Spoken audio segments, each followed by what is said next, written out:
नमस्कार, आपण पाहत आहात सह्याद्री न्यूज, आवाज महाराष्ट्राचा।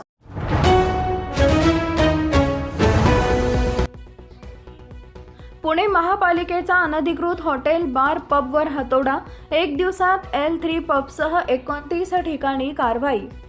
शहरातील हॉटेल बार आणि पबमध्ये मोठ्या प्रमाणात बेकायदेशीर ड्रग आणि मद्याची विक्री केली असल्याचा प्रकार उघडकीस आला आहे। त्यानंतर फर्ग्युसन कॉलेज रस्ता, शिवाजीनगर आणि खराडी येथील हॉटेल, पब, बार आणि रेस्टॉरंट यांच्या फ्रंट आणि साइड मार्जिनमध्ये विनापरवाना उभारण्यात आलेल्या शेडवर महापालिकेच्या बांधकाम विभागाने कारवाई केली। L3 पबसह 29 ठिकाणी कारवाई करण्यात आली आहे। या कारवाईत 36,845 चौरस फूट क्षेत्र रिकामी करण्यात आलं आहे। गेल्या महिन्यात कल्याणी नगर येथील पोर्शे अपघात प्रकरणानंतर महानगरपालिकेने शहरात रूफटॉप हॉटेल तसेच अनधिकृत पबच्या बांधकामांवर कारवाईचा बडगा उभारला होता।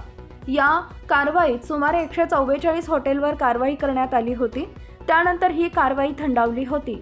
मात्र पुन्हा मंगळवारी थेट राज्य सरकारकडून सूचना आल्याने महानगरपालिकेकडून सकाळपासूनच फर्ग्युसन रस्त्यावर कारवाई सुरुवात करण्यात आली आहे।